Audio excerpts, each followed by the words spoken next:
जय जिजाऊ, जय शिवराय, जय शंभूराजी. तर आहे आज म्हणजे बलिदान मासामधला पहिला दिवस आहे आज. धर्मवीर बलिदान मास पहिला दिवस. तर या बलिदान मासामध्ये आपल्याला जितकं होईल तितकं गोष्टी आपल्याला सोडायच्या असतात. तर मी चहा वगैरे म्हणजे गोड गोष्ट पदार्थ आणि केस साफ केली. तर असं बलिदान मास पाळला आम्ही. त्या बलिदान मासामध्ये होता असं जे शुभ एखाद्या गोष्टी म्हणजे सोडायच्या असतात तर त्या गोष्टी आपण सोडणार आहोत. लग्न वगैरे म्हणजे कोणत्या ठिकाणी जायचं नाही अशी बलिदान मास आपण पाळणार. तर फायनली आपण मोरया ड्रेसेस म्हणजे एक शोरूम आहे त्या शोरूमपाशी आलो. तर आपण त्या गेटमधून श्री सरदार पिलाजीराव जाधव यांच्या गेटमधून आपण प्रवेशद्वारामध्ये आपण निघणार आहोत तुळापूर साईड. तर ठीक आहे, आपण बघू शकतो गेट.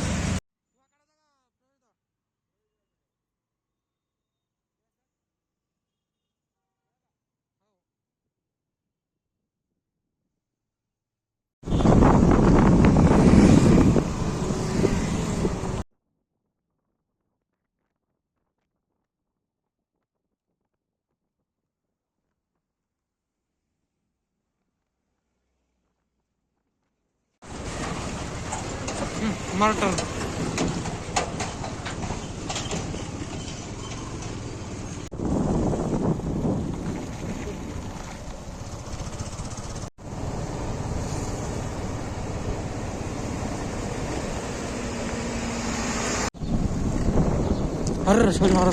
तर रस्त्यावर जाता जाता आपण म्हणजे महाराजाच्या दर्शनासाठी जाता जाता आपल्याला एक रस्त्यात डोंगर लागला.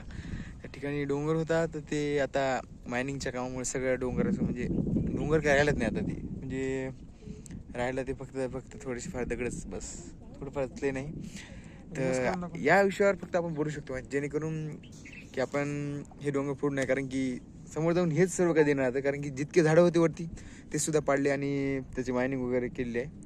तर हेच रस्त्यासाठी आपण मान्य आहे की रस्ता म्हणजे डेव्हलप होणार आहे, पण अशी डेव्हलप होणार आहे तर डेव्हलप नको असं मला वाटते. तर बघू शकता असं हे झालं डोंगराचे हाल. बघू शकता अशा प्रकारे हे काम झालेलं आहे डोंगराचं. म्हणजे एकदम असे पुरेपूर एकदम जे खडक होतं ते काढून वगैरे नेलं आहे. असो, याविषयी काय आपण जास्त बोलू शकत नाही, कारण की आपण काही जास्त बोलू शकत नाही. आता त्यांचं जे काम आहे ते करता येतात, काय करू आपण तरी फक्त बोलू शकतो की हे असं न व्हायला पाहिजे. तर ठीक आहे, भेटू आपण समाधीपासून.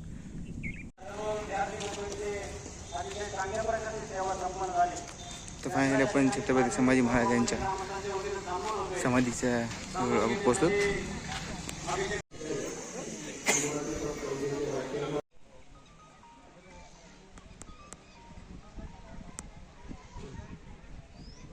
फायनली आपण महाराजांच्या समाधीचे दर्शन वगैरे घेतले आणि आता आपण सध्या इंद्रायणी भीमा भामा असं नदीचं नाव आहे त्या ठिकाणी आपण थोडं बसतो. वरती महादेव मंदिर आहे त्याचं दर्शन घेऊ आपण संगमेश्वर त्या साईडला. पण या साईडला गणपती मंदिर पुरातन मंदिर ते पण सुद्धा दर्शन घेऊ. दर्शन घेतल्यानंतर विमान इंद्रायणी विमान संगमच्या सरोवरती आल्यानंतर आपल्या एक साईड आहे गणपती शिवकालीन गणेश मंदिर दिसते आणि समोर एक विष्णू महाबलेश्वर महादेव मंदिर दिसते. तर आपण ते दर्शन घेऊ आणि तिकडे जाऊ. झाले पण दर्शन वगैरे झालं आपलं तर आपण निघूया वडबुद्रुकसाठी. तर ठीक आहे, आपण नाही वडबुद्रुक भेटू कारण की रस्त्यात लागून शक्य नाही. तर ठीक आहे, मिळत असतो व्हिडिओ बनवून बघितलं नाही तर ठीक आहे. तर बाहेर सगळं दर्शन वगैरे झालं. त्यानंतर संगमेश्वर महादेव मंदिराचं सुद्धा दर्शन घेतलं. पण आता आपण निघतो वडबुद्रुकसाठी. बाहेर प्रसाद सुद्धा सुरू बघू शकता. बघू शकता एवढं महाप्रसाद सूर्य महाराजांच्या समाधीपाशी.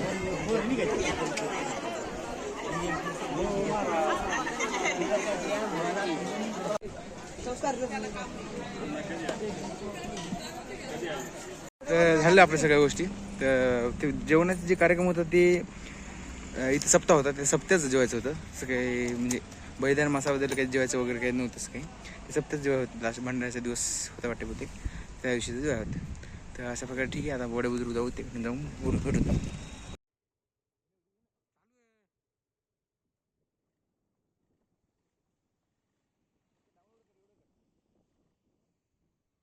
फायनली आपण पोहोचलो त्या ठिकाणी ज्या ठिकाणी आपल्याला पोहोचायचं होतं छत्रपती संभाजी महाराजांच्या समाधीच्या ठिकाणी.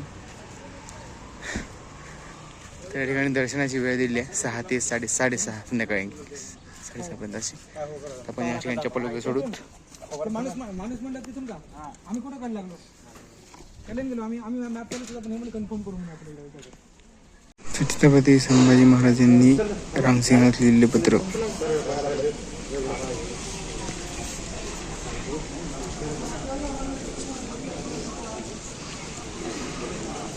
आणि त्या साईडला बघू शकता छत्रपती संभाजी महाराजांची मूर्ती मोठी बुजुर्ग आहे.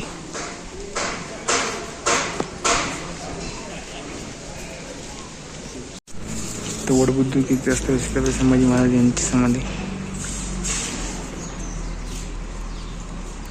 आणि आतमध्ये एक संग्रहालय आहे त्या ठिकाणी संभाजी महाराजांच्या तलवारी वगैरे म्हणजे जे यूज केल्या आहेत त्या आणि त्यांचे इतिहास. तर ठीक छत्रपती संभाजी महाराजांच्या साईडलाच कवी कलश श्री स्वामीनिष्ठ कवी कलश यांची समाधी देखील आहे. सगळं आपलं महाराजांचं दर्शन वगैरे सगळं झालं. तर आता आपण परत वापस निघणार आहोत आपल्या रूमकडे. तर आजचा प्लॅन असा आहे की आपल्याला जायचं रायगड संध्याकाळी 6:30 रायगडावर महाराजांची जयंती साजरी करायची आपल्याला.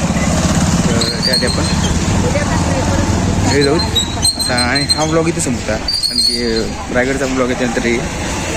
तर रायगडच्या आधी हा ब्लॉग तर ठीक आहे. ह्या ठिकाणी आपला ब्लॉग संपला समजा. बाय बाय आणि जय शिवराय जय शंभूराज.